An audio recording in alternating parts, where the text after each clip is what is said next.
ഇപ്പം നല്ല ലാലേട്ടൻ ശരിക്കും ചോദ്യം ചെയ്തിട്ടുണ്ട്, ഏഷ്യാനെറ്റ് ചോദ്യം ചെയ്തിട്ടുണ്ട്, അവരെല്ലാരും ചോദ്യം ചെയ്തു. ഈ വ്യക്തി അവിടെ നിന്ന് പുറത്തു പോകാനുള്ള പുറത്തിറങ്ങുമ്പോൾ എന്തായിരിക്കും? പിന്നെ അതിനകത്ത് ലാലേട്ടൻ ഒരു കാര്യം എക്സ്പ്ലെയിൻ ചെയ്ത് ഇങ്ങനെ പറയുന്ന സമയത്ത് നമുക്ക് ആ മർമറിങ് വോയിസ് കേൾക്കാൻ ആ പയ്യൻ ശരിക്കും ലോക്കായിരിക്കുകയാണ്. അങ്ങനെ വിചാരിച്ചത് ഒരു കഥയുടെ ഒരു പൈങ്കിളി കഥ പോലെ ഇങ്ങ് പറഞ്ഞു പോയത്. ഞാൻ അവള് എനിക്കിപ്പോ ഇതിൽ എന്താ വെച്ചാൽ എനിക്ക് ദേഷ്യം വരുന്നില്ല, ചിരിയാണ് വരുന്നത്. ഇങ്ങനെയൊക്കെ എങ്ങനെ പറയാൻ തോന്നുന്നു? ലാലേട്ടൻ ഭയങ്കര ദേഷ്യത്തിലാണ്. ജമ്മു കാശ്മീരാക്കി. പിന്നീട് ലാലേട്ടൻ ഇന്നലെ ചോദിച്ചപ്പോൾ അത് ജമ്മു ആക്കി. ഒരു ലേഡി ഓഫീസർ നിന്നെ പ്രപ്പോസ് ചെയ്യാൻ വരുന്നു. എപ്പറ്റി ആരെയും കിട്ടിയില്ല ഈ ലേഡി ഓഫീസറിന്. ഇത് പറയുന്ന കേട്ടപ്പോൾ ഞാൻ അങ്ങോട്ട് കയറി ചെന്നു. ഞാൻ അവളുടെ റൂമിൽ പോയി അവളായിട്ട് ഞാൻ പുതിയ ഹെപ്പ ഫിൽറ്ററുള്ള പൂർണ്ണമായും 6 അഡ്ജസ്റ്റബിൾ ടണേജ് മോഡലുകളിൽ കുളിർമയുള്ള കാറ്റ് നേരെ നിങ്ങളുടെ വീട്ടിൽ. നമസ്കാരം. ബിഗ് ബോസിലെ ഒരു വിഷയമാണ് ഇന്ന് നമ്മൾ ചർച്ചയ്ക്കെടുത്തിരിക്കുന്നത്. കാരണം ബിഗ് ബോസ് സീസണിൽ അനിയൻ മിഥുൻ പറഞ്ഞ ഒരു വിവാദ പരാമർശം അത് കേരളം ഒട്ടാകെ ചർച്ചയ്ക്കെടുത്തിരിക്കുകയാണ്. അതുമായി ബന്ധപ്പെട്ട് നമ്മുടെ എല്ലാം പ്രിയപ്പെട്ട മേജർ രവിയാണ് എന്നോടൊപ്പം ഉള്ളത്. നമസ്കാരം സാർ. നമസ്കാരം. ഒട്ടേറെ വിവാദങ്ങൾ അല്ലെ ഒരാളുടെ വായിൽ നിന്നും വലിയ തള്ളിലുണ്ടായിരിക്കുകയാണ്. താങ്കൾ ഒത്തിരി ആർമിയിൽ വർക്ക് ചെയ്തിട്ടുണ്ട്, ആർമിയുമായി ബന്ധപ്പെട്ട് സിനിമകൾ എടുത്തിട്ടുണ്ട്. ഈ അനിയൻ മിഥുൻ പറഞ്ഞതിനെ കുറിച്ച് വലിയ രീതിക്ക് ചർച്ച ചെയ്യുകയാണ്. അത്രമാത്രം ഒരു തള്ളു പാഠവും. ഇത് ഇന്ന് നമ്മൾ കാണുന്ന ഒരു പ്രശ്നം എന്താണെന്ന് വെച്ചാൽ, ഈ തള്ള് എന്ന് പറയുന്ന ഒരു സംഭവം, നിങ്ങൾ ഇപ്പം അലി യൂസ് ചെയ്ത ഒരു വേർഡ്, ഈ തള്ള് എന്നൊക്കെ പറയുന്നത് ചെറുതായിട്ട് എന്തെങ്കിലും നോളജ് ഉണ്ടെങ്കിൽ അതിനെ എനിക്ക് എല്ലാം അറിയാം എന്നുള്ളൊരു ലെവലിൽ മറ്റുള്ളവരിൽ പ്രൊജക്റ്റ് ചെയ്യുന്ന സമയത്താണ് അത് തള്ളായിട്ട് മാറുന്നത്. അപ്പം അതിനെക്കുറിച്ച് കൃത്യമായിട്ട് പഠിക്കുകയും കൂടെ ചെയ്യാതെ വന്നിട്ട് പറയുന്ന സമയത്ത് ശുദ്ധ അസംബന്ധമായിരിക്കും. അത് within no time it will fall like a pack of cards. അപ്പോൾ അതാണ് ഇവിടെ നടന്നിരിക്കുന്നത്. ഈ വ്യക്തി പറഞ്ഞിരിക്കുന്നത് എന്താണ്? ഞാൻ പട്ടാള ക്യാമ്പിൽ പോയിട്ട് ഒരു കമാൻഡോ ഓഫീസറായിട്ട്, കമാൻഡോ ഓഫീസർ എന്ന് പറയുന്ന സമയത്ത് ആദ്യം മനസ്സിലാക്കേണ്ട, നെറ്റിലെങ്കിലും പോയി നോക്കിയാൽ മതിയായിരുന്നു, ഈ സർ ഇനി ഒറ്റ ക്വസ്റ്റ്യൻ ചെയ്താൽ, ഈ sir any lady commandos in Indian army അടിച്ചാൽ പറയും. അവിടുന്ന് വലിയ ബ്ലോക്ക് ലെറ്ററിൽ നോ എന്ന് വരും. ഇതുവരെ അതില്ല. ഓക്കെ, പാരാജംസും ഇതൊക്കെ ചെയ്തിട്ടുള്ള ആളുകളുണ്ടാക്കി, അത് ഏതെന്നും പോവാം. ഒരു ഡോക്ടറാണെങ്കിലും പോയിട്ട് പാരാജംസ് ചെയ്യാം, ഇതുപോലെ അഡ്വഞ്ചർ കാര്യങ്ങളൊക്കെ ചെയ്യാം. പക്ഷേ ഒരു യൂണിറ്റായിട്ട്, ഒരു പാരാ കമാൻഡോ യൂണിറ്റ് എന്ന് പറഞ്ഞാൽ ഫസ്റ്റ് 1, 9, 10, 22 ഇങ്ങനെയുള്ള ഈ പാരാ കമാൻഡോ യൂണിറ്റ്സ്, അതിനകത്തൊന്നും ഇതുവരെ lady officers are not enrolled. രണ്ടാമത്തത്, അത് എലീറ്റ് കമാൻഡോ ഫോഴ്സായി. ഇനി അതില്ലാതെ നോർമൽ ഇൻഫൻട്രി യൂണിറ്റ്, കാലാൾപ്പട എന്ന് പറയുന്നത് ആണ് ഒരു യുദ്ധത്തിൽ നമ്മൾ ഏറ്റവും ആദ്യം പോകുന്ന പട്ടാളക്കാരെന്ന് പറയുന്നത്. Ultimate infantry, tough guys. അതിൽ പോലും ലേഡീസിനെ ഇതുവരെ എടുത്തിട്ടില്ല. അപ്പം അങ്ങനെയുള്ളൊരു സ്ഥലത്ത് ഈ വ്യക്തി പറഞ്ഞിരിക്കുന്നത്, ഞാൻ അവിടെ കാശ്മീരിൽ പോയ സമയത്ത്, കാശ്മീർ എന്നാണ് ആദ്യം അത് മാറ്റിയിട്ട് ജമ്മു കാശ്മീരാക്കി. പിന്നീട് ലാലേട്ടൻ ഇന്നലെ ചോദിച്ചപ്പോൾ അത് ജമ്മു ആക്കി. കിടന്ന് ഉരുണ്ടിരിക്കുകയായിരുന്നു. സോ ഇതിപ്പോൾ ഇത്രയും വലിയ ചർച്ചയ്ക്ക് വന്നതുകൊണ്ടാണ് ഞാനതിന് ഉത്തരം പറഞ്ഞത്. അല്ലെങ്കിൽ ഞാൻ ഇവിടെ straight when neglected this guy as A mentally retarded person എന്ന് പറഞ്ഞ് ഞാനതങ്ങ് നെഗ്ലക്ട് ചെയ്ത് പോയത്. ഇതിപ്പോൾ നിങ്ങൾ ചാനലുകാർ എല്ലാവരും കൂടെ വീട്ടിന് മുമ്പിൽ വന്ന് നിൽക്കുന്ന സമയത്ത് അതിന് ഉത്തരം പറയണം. ജനങ്ങളോടുള്ള ഒരു ബാധ്യത നമുക്ക് എല്ലാവർക്കും ഉണ്ട്. കാരണം കൃത്യമായിട്ട് അത് കൊടുക്കും വേണം. അതുകൊണ്ടാണ് ഞാൻ പറഞ്ഞത്, ഈ വ്യക്തി പറഞ്ഞിട്ടുള്ളത് ഒരു വിധത്തിലുള്ള, ഇത് ഞാൻ ലാലേട്ടനായിട്ട് സംസാരിച്ചപ്പോൾ ഞാനതാ പറഞ്ഞത്. ലാലേട്ടൻ്റെ ഇന്നലത്തെ അത് ഞാൻ കണ്ടായിരുന്നു. അപ്പോൾ ചോദിക്കുന്ന സമയത്ത് ആദ്യം 2-3 ചോദ്യം കൃത്യമായിട്ട് ചോദിച്ചപ്പോൾ അതിന് ഉത്തരം കിട്ടാതെ ബ്ലാക്ക് ഔട്ട് ആയി പോയി കിടന്നു, തലകറങ്ങിയിട്ട് പോയത്. എന്നിട്ട് ഹോസ്പിറ്റലൊക്കെ കൊണ്ടുപോയി തിരിച്ചു കൊണ്ടുവന്ന് പിന്നെയും വന്നപ്പം പിന്നെയും ലാലേട്ടൻ ചോദിച്ചു ഉറപ്പുണ്ടോ, അതിൽ തന്നെ നിൽക്കുകയാണ്. പിന്നെ അതിനകത്ത് ലാലേട്ടൻ ഒരു കാര്യം എക്സ്പ്ലെയിൻ ചെയ്ത് ഇങ്ങനെ പറയുന്ന സമയത്ത് നമുക്ക് ആ മർമറിങ് വോയിസ് കേൾക്കാം. ഇവന്റെ മനസ്സിൽ ഇതിപ്പോ പൊടിയുള്ള ഇങ്ങനെ പറഞ്ഞിട്ടുള്ളതും കൂടെ നമ്മൾ കേൾക്കുന്നുണ്ട്. അപ്പൊ ദാറ്റ് മീൻസ് ആ പയ്യൻ ശരിക്കും ലോക്കായിരിക്കുകയാണ്. ലോക്കെന്ന് പറഞ്ഞാൽ അവൻ വിചാരിച്ചില്ല ഇങ്ങനെയുള്ളൊരു കാര്യം ഇത്രയും വലിയ സീരിയസ് ഇഷ്യൂ ആവുന്നു. പണ്ട് ആ കാര്യത്തിൽ ഞാൻ ശരിക്കും പറഞ്ഞ് ഞാൻ അഭിമാനിക്കുന്നുണ്ട്. പണ്ടൊക്കെ പട്ടാളക്കഥകൾ ഇവിടെ വരുന്ന സമയത്ത് ഒരു നായർ സാബോ അല്ലെങ്കിൽ ഇതൊക്കെ അതൊഴിച്ച് ബാക്കിയുള്ള പട്ടാളക്കഥകളിലെല്ലാം ഒരു കോമാളിയായിട്ടായിരിക്കും പട്ടാളക്കാരനെ കാണാം. അതിൽ നിന്നൊരു വ്യത്യസ്തത വന്ന് കീഴ്ചക്ര എന്നുള്ളൊരു സിനിമ ഞാൻ കൊണ്ടുപോകും. അപ്പം എന്താ, ജനങ്ങൾക്ക് ഇന്ന് പട്ടാളക്കാരെ കുറിച്ചൊരു റെസ്പെക്റ്റ് ഉണ്ട്. അവരെ അപമാനിക്കുക എന്ന് പറഞ്ഞാൽ എല്ലാവർക്കും അത് ഒന്ന് എങ്ങനെ പട്ടാളക്കാരനെ അപമാനിക്കുന്നു എന്നുള്ളത് സാധാരണക്കാർ ചോദിക്കുന്നുണ്ട്. ആ ഒരു ലെവലിലാണ് ഇന്ന് കേരളം നിൽക്കുന്നത്. ആ സമയത്ത് ഇതുപോലെ പറഞ്ഞു കഴിഞ്ഞാൽ ആദ്യം ഒരു കഥയായിട്ട് അങ്ങേര് വിചാരിച്ചത് ഒരു കഥയുടെ ഒരു പൈങ്കിളി കഥ പോലെ ഇങ്ങ് പറഞ്ഞു പോയതാണ്. ഞാൻ അവളായിട്ട് വാക്ക് ഭയങ്കര വളരെ പേരുപയോഗിച്ചുള്ളൂ. ഞാൻ സനയായിട്ട് എന്നുള്ളത് പറഞ്ഞിരുന്നെങ്കിൽ ഓക്കെ, ഐ അഗ്രി. അത് കഴിഞ്ഞൊരു ആർമി ഓഫീസറാണ്. ആ ഓഫീസറിനെ കുറിച്ചിട്ട് താൻ ആരാണെന്നുള്ള ബോധം പോലും ഇല്ലാതെ പിന്നെ അവളും ഞാനും കൂടിയിട്ടാണ് കറങ്ങി. ഇനി എവിടെ കറങ്ങി എന്നുള്ളത് മൊത്തം ടൂർ ഇന്ത്യയിൽ കറങ്ങിയിരിക്കുന്നു. അപ്പൊ ഈ കറങ്ങുന്ന സമയത്തെല്ലാം എന്താ യൂണിറ്റിൽ നിന്ന് ലീവൊന്നും എടുക്കേണ്ട ആവശ്യമില്ലേ? ഓപ്പറേഷണൽ ഏരിയ ആയിട്ടുള്ള ജമ്മു കാശ്മീരിൽ ശ്രീനഗറും അതിൻ്റെ അറൗണ്ടിലുള്ള ഫുൾ കോർ ഏരിയയിൽ ലീവ് എടുക്കണമെങ്കിൽ 10 പ്രാവശ്യം റിക്വസ്റ്റ് ചെയ്താലാണ് കിട്ടുള്ളൂ. അല്ലെങ്കിൽ എമർജൻസിക്ക് മാത്രമേ ലീവ് കൊടുക്കുള്ളൂ. അത്രയും എൻഗേജ്ഡ് ആണ് പട്ടാളക്കാരവിടെ. അപ്പൊ അങ്ങനെയുള്ള പട്ടാളക്കാർക്ക് ഒരു ദിവസം ഇന്നങ്ങ് പോയിട്ട് സാർ നാളെ ഞാൻ ലീവിന് പോകണം, പറ്റില്ല. ഓൾറെഡി പ്ലാൻ ചെയ്യണം. അതിനനുസരിച്ച് വേക്കൻസി ഫില്ല് ചെയ്തിട്ട് അവിടെ റിലീവറെ കൊണ്ടുവന്ന് ആക്കിയതിന് ശേഷമാണ് ഈ ലീവിനൊക്കെ പോകാൻ പറ്റുള്ളൂ. അങ്ങനെയുള്ള സ്ഥലത്ത് ഇതുപോലൊരു കമാൻഡോ ഓഫീസറിനെ കൊണ്ടുപോയിട്ട് നിങ്ങൾ കറങ്ങി, ലോകം മുഴുവൻ കറങ്ങി. അതും അവളുടെ കൂടെ, സനയുടെ കൂടെ അല്ല. അപ്പം അവിടെ തന്നെ ഞാൻ ഈ വ്യക്തിനെ നമ്മൾ അളക്കേണ്ടത് അളന്നിരിക്കണം. ഒരു ഇമ്മച്യൂർഡായിട്ടുള്ളൊരു ചെറുപ്പക്കാരൻ്റെ ചാബല്യം എന്ന് പറഞ്ഞിട്ട് ഞാൻ അങ്ങ് തട്ടാം. പക്ഷെ ജനങ്ങൾ ഇത്രയും വിളിയൊക്കെ വന്ന് ആർമി ഹെഡ് ക്വാർട്ടേഴ്സിൽ നിന്നും എനിക്ക് ADGP ആയിരുന്ന കോൾ വന്നിട്ടുണ്ട്. ഇപ്പം ഞാനൊരു സിനിമ ചെയ്യാൻ പോകുന്നത്. അപ്പം അതിൻ്റെതായിട്ട് ഞാൻ പലപ്പോഴും ഡെയിലി ഇൻട്രാക്ഷൻ ഉണ്ട്, കാശ്മീരിൽ ഷൂട്ട് ചെയ്യുന്നുണ്ട്. അപ്പോഴാണ് പറഞ്ഞത് സാർ ഇങ്ങനെ ഒരു സംഭവം വന്നിട്ടുണ്ട്, എന്താണ്? ഞാൻ അന്വേഷിച്ചു പോകാൻ, അത് വലിയ സീരിയസ് ആയിട്ടൊന്നുമില്ല. നമ്മളെക്കുറിച്ച് പറഞ്ഞിട്ട് പട്ടാളത്തിനെ കുറിച്ചെന്ന് പറഞ്ഞാൽ പട്ടാളത്തിൻ്റെ ഒരു ഓഫീസറായിട്ട് ഇവന് അഫയർ ഉണ്ടായി എന്നൊക്കെയാണ് പറയുന്നത്. അത് കഴിഞ്ഞിട്ട് പിന്നുള്ള വിരോധാഭാസങ്ങൾ പലതും ഉണ്ട്. നിങ്ങൾ കാശ്മീരിലൊന്ന് പോകും, ശ്രീനഗറിൽ പോയി കഴിഞ്ഞാൽ അത് കഴിഞ്ഞ് ലാലേട്ടൻ 4 ചോദ്യം ചോദിച്ചപ്പോൾ അത് കാശ്മീർ മാറ്റിയിട്ട് ജമ്മു ആക്കി.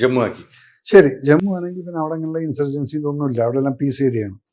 അപ്പം ഇങ്ങനെയുള്ള ഏരിയയിൽ നിങ്ങൾ കാശ്മീരിൽ പോയി കഴിഞ്ഞാൽ ഒരു ഗേറ്റിനകത്തോട്ട് ഒരു വ്യക്തിക്ക് പുറത്തുനിന്നുള്ളൊരു സിവിലിയന് കയറി പോകണമെങ്കിൽ ചുരുങ്ങിയത് ഒരു മണിക്കൂറോളെങ്കിലും സെക്യൂരിറ്റി ചെക്കുമായിട്ട് അതിൻ്റെ പേപ്പർ വർക്കും കാര്യങ്ങളൊക്കെ കഴിഞ്ഞിട്ടാണ് കയറാൻ പറ്റുള്ളൂ.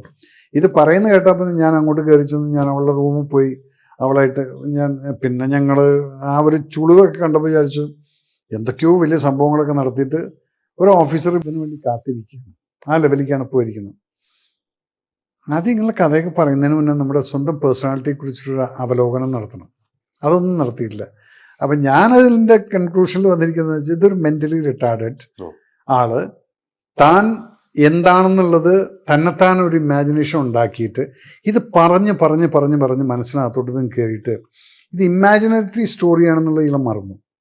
ഇത് ഒറിജിനൽ സ്റ്റോറി ആയിട്ട് മാറുക. ഇത് മനുഷ്യൻ്റെ ഒരു അവസ്ഥയാണത്, സൈക്കോളജിക്കൽ ഡിസോർഡർ ആയിട്ട് വരുന്നതാണത്. കാരണം എന്ന് വെച്ചാൽ നമുക്കവിടെ അത് ചെയ്യാൻ പറ്റിയില്ല. അപ്പം നമ്മളൊരു കഥയുണ്ടാക്കി, ആ കഥയിൽ നമ്മൾ ഡെയിലി റിപ്പീറ്റ് ചെയ്യുന്ന സമയത്ത് പിന്നീട് നമ്മൾ ഇത് ഞാൻ ഇമാജിൻ ചെയ്തതാണെന്നുള്ളത് മറക്കും. ഇത് ഒറിജിനലായിട്ട് പിന്നെ ആൾക്കാരോട് പറയാൻ തുടങ്ങും, ഞാനിങ്ങനെ ചെയ്തു അങ്ങനെ ചെയ്തു. അപ്പോൾ ആദ്യത്തെ ആൾക്കാർ അത് ശരി, ആ ലുക്ക് കാണുമ്പോൾ ആൾക്കാർ വിശ്വസിക്കുന്നുണ്ട്.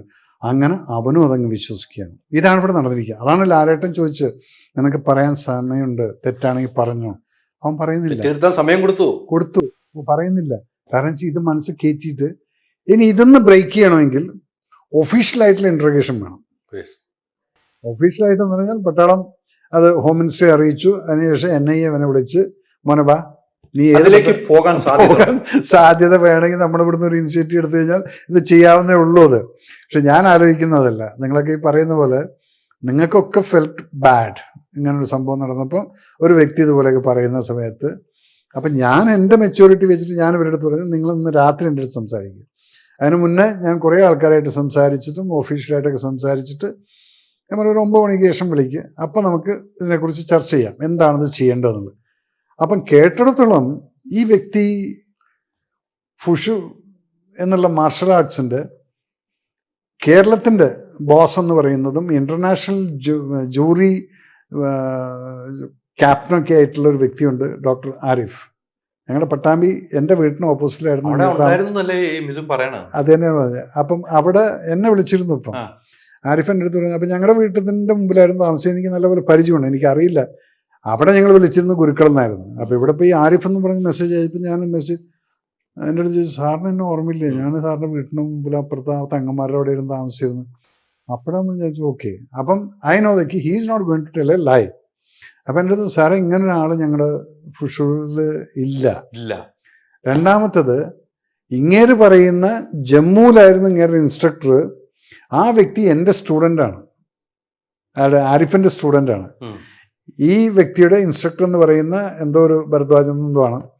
അപ്പം അദ്ദേഹത്തെ വിളിച്ചു ചോദിച്ചപ്പോൾ അദ്ദേഹം പറഞ്ഞു, ആരിഫ് സർ മേരെ പാസ് ഐസ കോയി ആദ്മി നീ ഥാ. അപ്പം അവിടെ നിന്നും ഇത് കിട്ടി. ഇതാണ് ആരിഫ് എന്നെ വിളിച്ച് പറഞ്ഞ കാര്യം. അപ്പം ഇവിടെ തന്നെ ഉണ്ട് എന്തൊക്കെയോ പ്രശ്നങ്ങളുണ്ട്. ഓക്കെ, പേഴ്സണലായിട്ട് നമുക്ക് പഠിക്കാം, പേഴ്സണലായിട്ട് നമുക്ക് കോമ്പറ്റീഷൻ അറ്റൻഡ് ചെയ്യാം. ഇങ്ങനെയുള്ള കാര്യങ്ങൾ നമ്മൾ ഒരു ക്ലബിന്റെ ത്രൂ ഒന്നും ഇല്ലാതെ തന്നെ പേഴ്സണലായിട്ടും അപ്ലൈ അങ്ങനെ ചെയ്യാം. അപ്പൊ അത് വല്ലതും പോയി കാണുമായിരിക്കും എവിടെയെങ്കിലുമൊക്കെ. പക്ഷെ അതിന്റെ പേരിൽ നിങ്ങളാണ് വേൾഡ് ചാമ്പ്യൻ എന്ന് പറയുന്നത് wrong, because it will come in the net. ആ സമയത്ത് വേൾഡ് ചാമ്പ്യൻ ഇദ്ദേഹം അല്ല, അത് നെറ്റിൽ നിങ്ങൾ നോക്കിയാൽ ഈ പേരില്ല, പേരില്ല. അപ്പൊ ഇതൊക്കെ വരുന്ന സമയത്ത് അവിടെ തന്നെ ഒരു നുണയാണ്. അപ്പൊ അത് കഴിഞ്ഞിട്ട് ഈ പട്ടാളത്തിനെ വെച്ചിട്ടുള്ള കളിച്ചിലാണ് എല്ലാവർക്കും കുറച്ച്. പിന്നെ ലാലേട്ടൻ ചോദിച്ച ചോദ്യത്തിന് ഒന്നിനും ഉത്തരവില്ല, ഒന്നിനും പറഞ്ഞിട്ടില്ല. കാരണം ഗണ്ണ് വന്നിട്ട് റൂമിൽ കൊണ്ടുപോവാ, അത് സ്വാഭാവികമല്ല. ഞാനൊക്കെ കമാൻഡോസിലിരുന്ന വ്യക്തിയാണ്.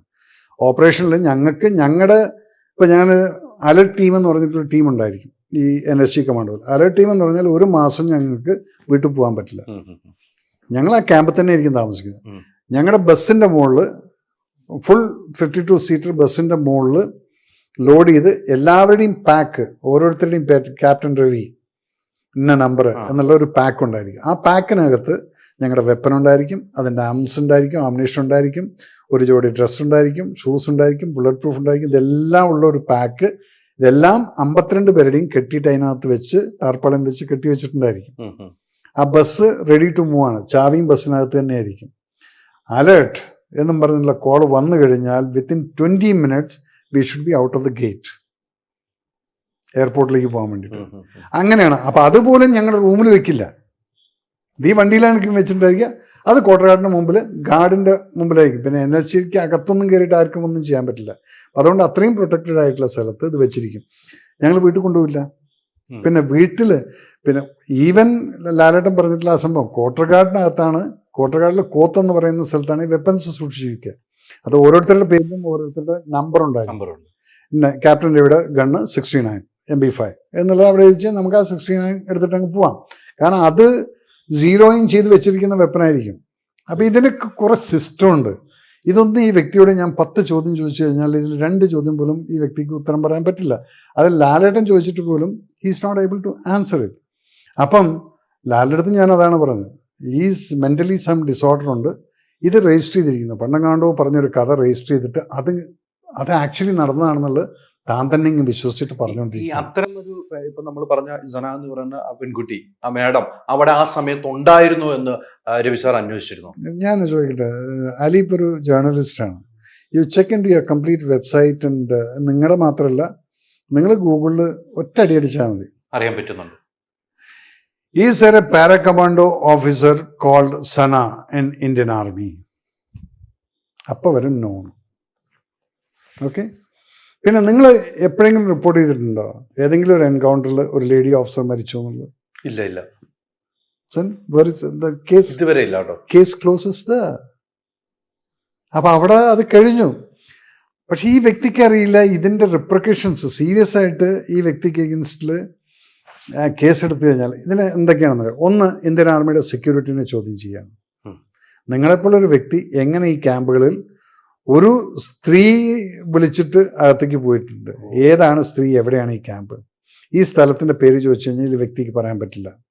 അത് ചോദിച്ചാൽ എനിക്കറിയാം ഏകദേശം ഒരു എല്ലാം ഏത് വഴി, ഞാൻ അതിന്റെ ഗേറ്റിന്റെ ഈസ്റ്റിലേക്കാണോ വെസ്റ്റിലേക്കാണെന്നുള്ളത് ചോദിച്ചു കഴിഞ്ഞാൽ അത് പോലും അറിയില്ലായിരിക്കും. അപ്പൊ ഇങ്ങനെയുള്ള 4 കറക്റ്റായിട്ടുള്ള ഇൻട്രോഗേഷൻ നടത്തി കഴിഞ്ഞാൽ ഈ വ്യക്തി പൊളിയോടെ.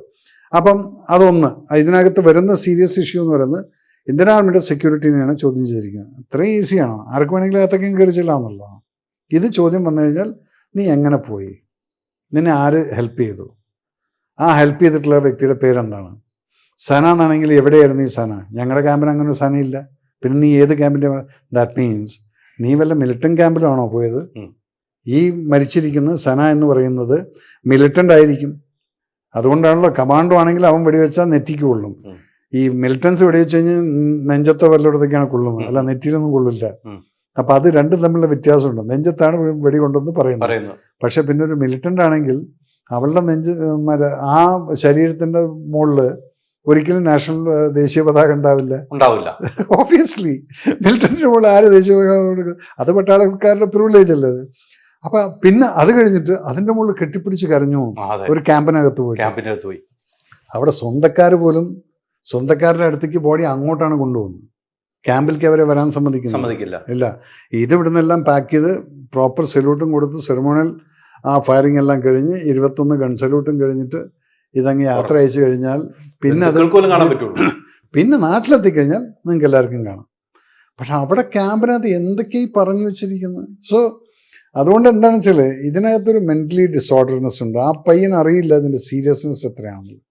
ആ സീരിയസ് ഇഷ്യൂയിലോട്ട് വന്നു കഴിഞ്ഞാൽ എന്താവും എന്നുള്ളത് ഒരുപക്ഷെ ആ പയ്യൻ he will not be able to take it up. ചിലപ്പോൾ എടുക്കാൻ പറ്റില്ല അത്. ഞാൻ ചോദിക്കട്ടെ, ഞാനിപ്പോൾ ഇതുപോലെ ഒരു 4 ചോദ്യം ചോദിച്ചിട്ട് അതിന് ഉത്തരം കിട്ടിയില്ലെങ്കിൽ, ലാലേട്ടൻ 4 ചോദ്യം ചോദിച്ചപ്പോൾ തന്നെ ബോധം കെട്ട് പോയി. അപ്പം അങ്ങനെയുള്ള ആള് നിങ്ങളെ കൊണ്ടുപോയിട്ട് റെഡ് ഫോർട്ടിൽ നമ്പർ 10 സെല്ലിൽ ഇട്ടിട്ട് നമ്മളൊരു ഇൻട്രോഗേഷൻ ഉണ്ട്. അവിടേക്ക് നിങ്ങൾ പോയി കഴിഞ്ഞാൽ അറിയാം അതിൻ്റെ വിവരം എന്താണെന്നുള്ളത്, എങ്ങനെയാണെന്നുള്ളത്.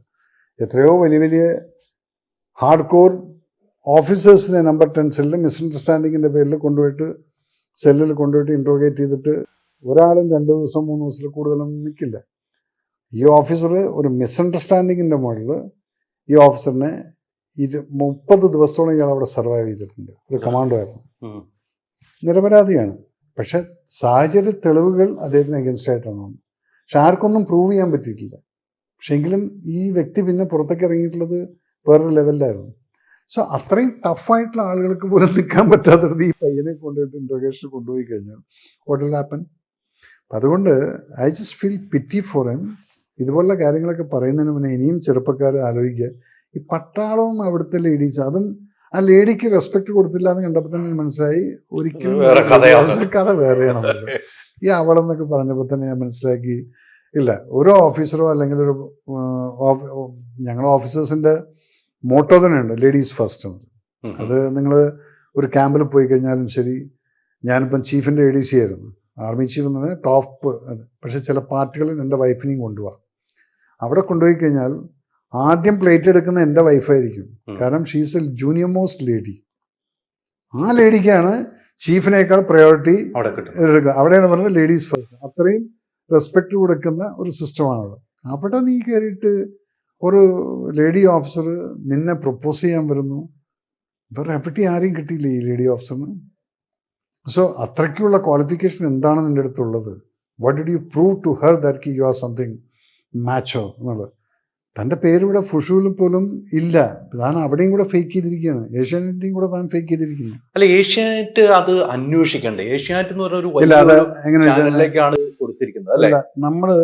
ഞാൻ പ്രവീണൊക്കെ ആയിട്ട് സംസാരിച്ചുള്ള അവരെന്താ അന്വേഷിക്കുന്നത് വെച്ചാൽ, ഈ വ്യക്തിയുടെ ഇങ്ങനെയുള്ള സംഭവമുണ്ട് എന്നും പറഞ്ഞിട്ടാണ് അപ്ലിക്കേഷൻ കിട്ടി, ഇതെല്ലാം കിട്ടി. അത് കഴിഞ്ഞ് അവരന്വേഷിക്കുന്നത് പോലീസ് വെരിഫിക്കേഷനാണ്. ഈ വ്യക്തി വല്ല മർഡർ കേസിലുണ്ടോ, ഡ്രഗ് ട്രാഫിക്കിങ്ങിലുണ്ടോ, വല്ല ചീറ്റിംഗ് കേസിലുണ്ടോ എന്ന് പറഞ്ഞാൽ വല്ല വുമനൈസിങ് കേസ്, ഇതൊക്കെയാണ് ഇവർ നോക്കുന്നത്. അതില്ലെങ്കിൽ ബാക്കിയുള്ളതൊക്കെ സർട്ടിഫിക്കറ്റ് കാണിച്ചുകൊണ്ട് പോയി. അപ്പം അതിനുശേഷം ഇപ്പം ഇങ്ങനെ ഈ പട്ടാളത്തിനെ കുറിച്ച് പറഞ്ഞില്ലായിരുന്നെങ്കിൽ ഈ വ്യക്തിയുടെ ഫുഷു പോലും നമ്മൾ ക്വസ്റ്റ്യൻ ചെയ്യില്ലായിരുന്നു. അതിൽ വിശ്വസിച്ച് ഈ പട്ടാളത്തിൻ്റെ പറഞ്ഞപ്പോഴാണ് ക്വസ്റ്റ്യൻ മാർക്കിൽ വരുന്നത്. How come he's? അപ്പോഴാണ് നേരത്തെ അലി പറഞ്ഞ് തള്ളൽ വന്നു എന്നുള്ളൊരു തോന്നി. അവിടെയാണ് പിന്നെ ഓരോരുത്തർ അവിടെ നമ്മളൊക്കെ വിളിച്ച് പറയല്ലേ, ഫുഷൂൻ ഞാനാണ് ഓൾ കേരള പ്രസിഡന്റ്, ഞങ്ങളുടെ സംഘടനയിൽ ഇങ്ങനെ ആളില്ല. പിന്നെ ചോദിച്ചു പറഞ്ഞു ജമ്മുവിലാണ്. ജമ്മുവിലാണ് ഈ ആളുടെ സ്റ്റുഡൻ്റാണ് ജമ്മുവിലിരിക്കുന്നത്. അപ്പോൾ ജമ്മുവിൽ വിളിച്ച് പറഞ്ഞപ്പോൾ അങ്ങനെ പറഞ്ഞത് ഇല്ല ആരിപ്പായി, എൻ്റെ അടുത്തൊന്നുമില്ല അങ്ങനെ ഒരു സ്റ്റുഡൻ്റ് ഇല്ല. അപ്പൊ ഈ അനിയൻ മിഥുൻ അവിടെ പോയിട്ടേ ഇല്ല എന്ന് വേണം നമുക്ക് കണക്കൂട്ടാൻ. ചിലപ്പം ജമ്മുവിൽ പോയി കാണുമായിരിക്കും വല്ല കോമ്പറ്റീഷനൊക്കെ ആയിട്ട്. അത് ഞാൻ പറഞ്ഞില്ലേ പേഴ്സണലായിട്ട്. പക്ഷേ അതല്ല ഞാൻ പറഞ്ഞത്, ഞാൻ ഈ വ്യക്തിനെ കുറിച്ച് നമ്മൾ ഒരു ഇൻട്രോഗേഷൻ ചെയ്യുകയാണെങ്കിൽ ഈ പറഞ്ഞ പോലെ തന്നെ വെറും ജിയോഗ്രാഫിക്കൽ ക്വസ്റ്റ്യൻസ് മാത്രം ചോദിച്ചാൽ തന്നെ അതിൽ തകർന്നു പോകും. ഇവരൊക്കെ വിചാരം ഈ ജമ്മു കാശ്മീർ എന്ന് പറയുന്നത് വല്ല നമ്മുടെ ഒരു പഞ്ചായത്ത് പോലുള്ള സ്ഥലം. No, it's a state man. അതിനകത്ത് എവിടെ ഏതൊക്കെ സ്ഥലത്ത് എന്തെല്ലാം പ്രശ്നമുണ്ടെന്ന് നമുക്കറിയാം. ഇപ്പം ജമ്മുവിലാണെങ്കിൽ it is less problem, it's a peace area എന്ന് പറയും. ഇപ്പം ജമ്മു, അഖ്നൂർ, അതുവരയ്ക്ക്. അത് കഴിഞ്ഞ് അപ്പുറത്തേക്ക് പലം നഗ്രോട്ട, രജോറി, പൂഞ്ച് ഇവിടെയൊക്കെ സീരിയസ് ആയി. പക്ഷെ ഇതിനകത്ത് ഒരു ഡിഗ്രി ഓഫ് സീരിയസ്നെസ് കുറവുണ്ട്. ഇവിടെ കംഫർട്ടബിൾ ആണ്, സ്കൂളുണ്ട്, ക്ലബുകളുണ്ട്, തിയേറ്ററുകളുണ്ട്, ഇതെല്ലാം ഉണ്ട്. ഇവിടെ നമ്മൾ അക്നൂറിൽ എത്തുമ്പോഴത്തേക്കും ഒരു തിയേറ്റർ, ടൗൺഷിപ്പ്, ഇതെല്ലാം. അത് കഴിഞ്ഞ് നഗ്രോട്ട് എത്തുമ്പോഴത്തേക്കും ഒന്നുമില്ല, പട്ടണം മാത്രമായി. അപ്പുറത്തേക്ക് രജോറി എത്തുമ്പോഴത്തേക്കും സീരിയസ് ആയി, ഓപ്പറേഷൻസ് നടക്കുന്നു, എൻകൗണ്ടർ നടക്കുന്നു. പൂഞ്ചിലെത്തുമ്പോഴത്തേക്കും ഈ പൂഞ്ചിൻ്റെയും രജോറിക്ക് ഇടയ്ക്കാണ് നാള് 5 പട്ടാളക്കാരെ മിലിറ്റൻസ് വന്ന് വെടിവെച്ചിട്ട് ആ വണ്ടി ആംബുഷ് ചെയ്ത് പോയത്. അപ്പോൾ ഇതിനെല്ലാം ഒരു ഡിഗ്രി ഓഫ് ഡിഫിക്കൽട്ടി അല്ലെങ്കിൽ ഡിഗ്രി ഓഫ് സീരിയസ്നെസ് എന്ന് പറഞ്ഞാൽ ഇങ്ങനെയൊക്കെയാണ്. ഇതൊക്കെ ചോദിച്ചു കഴിഞ്ഞാൽ എവിടെയായിരുന്നു മോൻ പോയത്, എവിടെയായിരുന്നു ഈ സേനയെ കണ്ടത്, ഇതൊക്കെ ചോദിച്ചാൽ തന്നെ അതുകൊണ്ട് നമ്മൾ ഇതിനു വേണ്ടിയിട്ട് ടൈം വേസ്റ്റ് ചെയ്യണമെന്നുള്ളതാണ് ചോദിക്കുക. ഇങ്ങനെ ഒരു വിടുവായിത്തരം പറഞ്ഞു വേസ്റ്റ് ചെയ്യണമെന്ന് ചോദിക്കുമ്പോൾ അതിനകത്ത് വലിയ പ്രശ്നമുണ്ട് സാറേ. താങ്കളെ പോലെയുള്ള ഒരാളാണ് ഇപ്പം ഇതിനകത്തൊന്ന് കാര്യങ്ങൾ വ്യക്തതയോടുകൂടി വരുത്തുന്നത്. ഇത് ഇന്ത്യൻ ആർമിയെ മൊത്തം അപമാനിക്കുന്നത് തുല്യമാണ്. അപമാനിച്ചു എന്ന് വേണം പറയാം. കാരണം അത്രയും സെക്യൂരിറ്റിയുള്ള സ്ഥലത്തേക്ക് ഇദ്ദേഹം കയറി എന്ന് പറയുന്നു. അത് എല്ലാവരും വീഴ്ചയായിട്ട് നമ്മൾ കാണണം. അങ്ങനെ ഇല്ല എന്ന് നമുക്കറിയാം. അതുവരെ ചോദ്യം ചെയ്തത് നമ്മൾ ആർമിയെ വരെ ഇരുട്ടത്ത് നിർത്തി, മഴയത്ത് നിർത്തിയേക്കുവാണ്. അപ്പൊ അത് ചോദ്യം ചെയ്യേണ്ടത്. അത് ചോദ്യം ഇപ്പം നല്ല ലാലേട്ടൻ ശരിക്കും ചോദ്യം ചെയ്തിട്ടുണ്ട്, ഏഷ്യാനെറ്റ് ചോദ്യം ചെയ്തിട്ടുണ്ട്, ഇവരെല്ലാരും ചോദ്യം ചെയ്തു. അപ്പൊ എന്താ വെച്ചാൽ ഇപ്പം ഞാൻ കേട്ടത് ഈ വ്യക്തി അവിടുന്ന് പുറത്തു പോകാനുള്ള എനിക്ക് പുറത്തു പോകണമെന്ന് ആവശ്യപ്പെട്ടു. അദ്ദേഹത്തെ പുറത്തു വിടാൻ തയ്യാറാകുമെന്ന് എനിക്കറിയില്ല. പുറത്തു വിട്ടാൽ ഇനി എന്താണ് ഭാവിയിൽ ഉണ്ടാകുന്നതെന്ന് ചിന്തിക്കേണ്ടതായി വരും. പുറത്തിറങ്ങുമ്പോൾ എന്തായിരിക്കും എനിക്ക് മനസ്സിലാവുന്നത്. ഈ ചെറുപ്പക്കാര് എവിടെ എന്തിനാണ് നമ്മൾ ചെയ്യാത്ത കാര്യങ്ങൾ ചെയ്തെന്ന് പറഞ്ഞുകൊണ്ട് നിങ്ങൾക്ക് കിട്ടുന്നത് സ്പോണ്ടേനിയസ് അല്ല. അത് പറയാം. അത് ഇങ്ങനെ ഇരിക്കുന്ന സമയത്ത് ചുമ്മാ പറയാം. പബ്ലിക് പ്ലാറ്റ്ഫോം അതോ ഏഷ്യാനെറ്റിന്റെ ഈ ബിഗ് ബോസ് പോലുള്ള ഒരു പ്രോഗ്രാമിൽ ഇത് ചെറിയ കുട്ടികളടക്കം വലിയവരടക്കം ഇരുന്ന ഒരു പ്രോഗ്രാം. ഇതിനകത്ത് കയറിയിട്ട് നിങ്ങൾ പറഞ്ഞു കഴിഞ്ഞാൽ പട്ടാളക്കാരൻ എനിക്ക് പട്ടാളക്കാരെ അയച്ചു തന്നു. അതല്ലേ അതിന്റെ ക്ലിപ്പിംഗ് എടുത്തിട്ട് പട്ടാളക്കാരെ അയച്ചു തന്നിട്ട് സാറേ അങ്ങനെ ഒരു സംഭവം ഉണ്ട്, ഇതൊന്ന് ഈ 4 മിനിറ്റ് ഒന്ന് നോക്കുന്നത്. അപ്പൊ ഞാൻ പറഞ്ഞു വാട്ട് നോൺസെൻസ്. ആദ്യം ഒരു ദേഷ്യം പോലെയൊക്കെ വന്നെങ്കിലും പിന്നീട് നമുക്ക് വാട്ട് ഈസ് ഇറ്റ്, ഇത് ആരും വിശ്വസിക്കാൻ പോകുന്നു എന്നുള്ളൊരു ചിന്തയാണ് നമുക്ക് വരുന്നത് കാണുന്നത്. പിന്നെ ഇപ്പൊ വിചാരിക്കും ഇത് അറിയാത്ത എത്ര പേരിത് അങ്ങനെയൊക്കെ ഉണ്ടായോ. ബിഗ് ബോസ് കണ്ടസ്റ്റന്റ് ആണ്, അപ്പൊ അവൻ പറഞ്ഞിട്ടില്ല എന്തെങ്കിലും കാണും, അവര് സെലക്ട് ചെയ്യുന്ന അങ്ങനെയുള്ള ആൾക്കാരല്ലേ. അപ്പൊ അതുകൊണ്ട് അതല്ലേ ഞാൻ അവിടെ പറഞ്ഞു. ഞാൻ ആ ബിഗ് ബോസിന്റെ അടുത്ത് ഒരു എപ്പിസോഡ് അവിടെ എനിക്കറിയില്ല ഏതാണ് കുട്ടിയുടെ പേരൊന്നും അറിയില്ല, ഒരു പ്രിയാണെന്നോ എന്താണെന്ന് അറിയില്ല, ചൈൽഡ് അബ്യൂസ് ഒക്കെ നടന്നു എന്നുള്ള ഒരു കഥ പറഞ്ഞിട്ടുണ്ട്.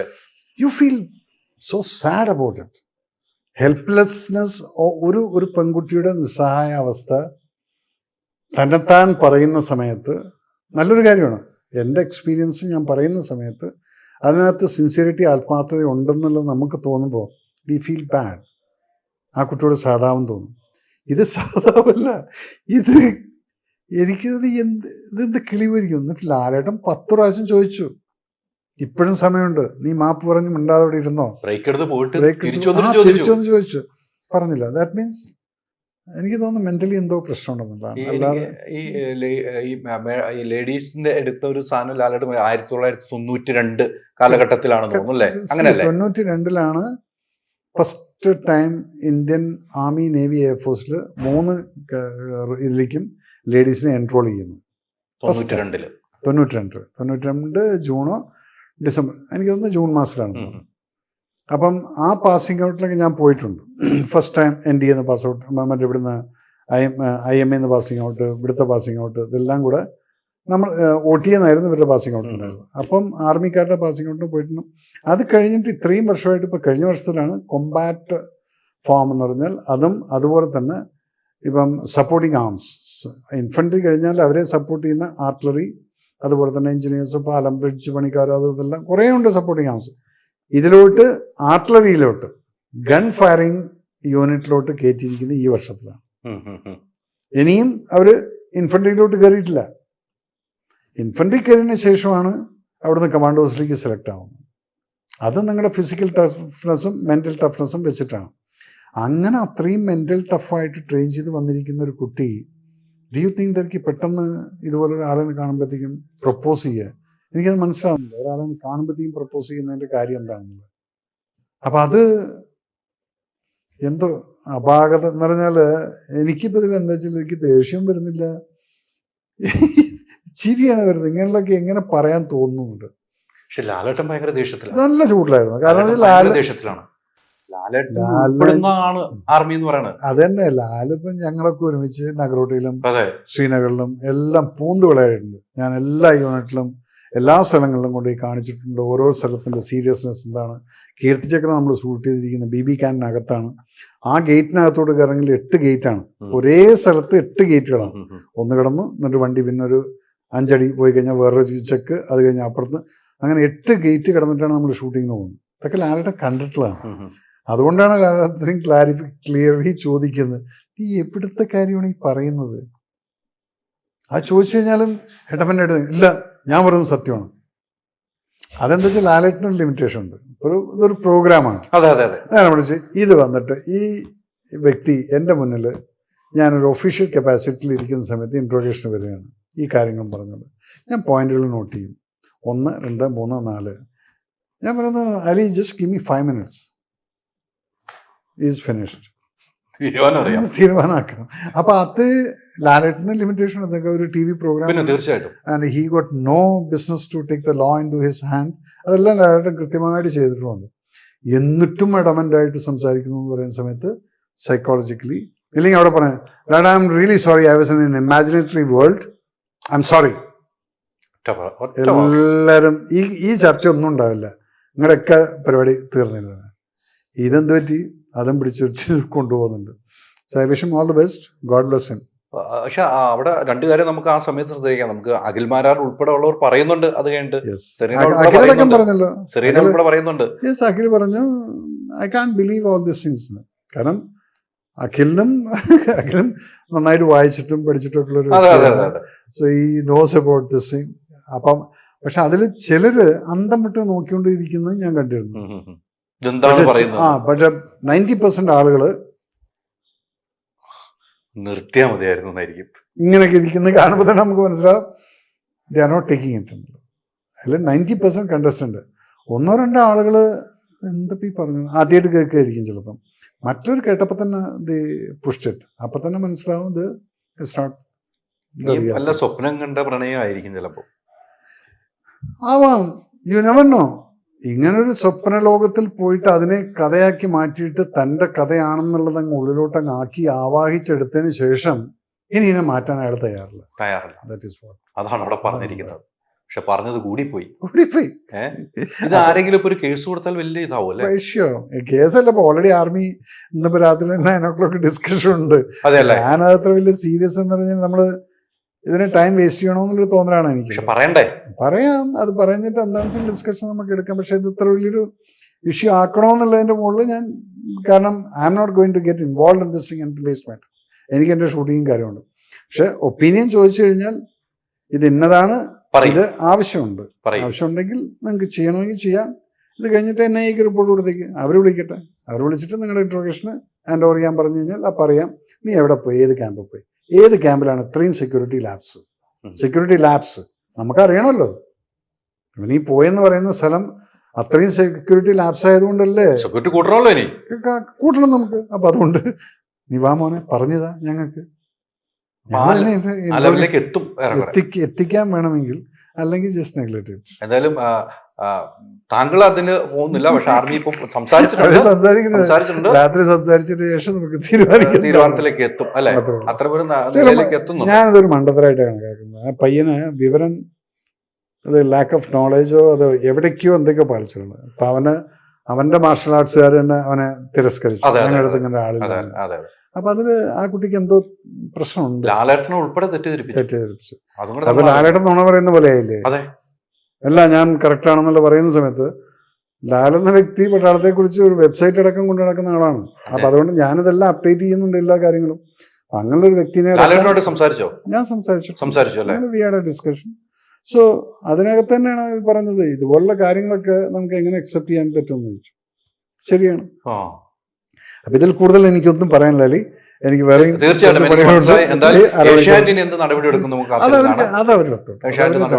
കാണാം. എന്തായാലും താങ്കളെ പോലെയുള്ള ആളുകൾ ഈ കാര്യത്തിൽ ഇത്ര കൃത്യമായിട്ട് പ്രതികരിച്ചതിൽ ഒത്തിരി സന്തോഷം. കാരണം അല്ലെങ്കിൽ എല്ലാവരും തെറ്റിദ്ധരിച്ചിരിക്കുകയാണ്.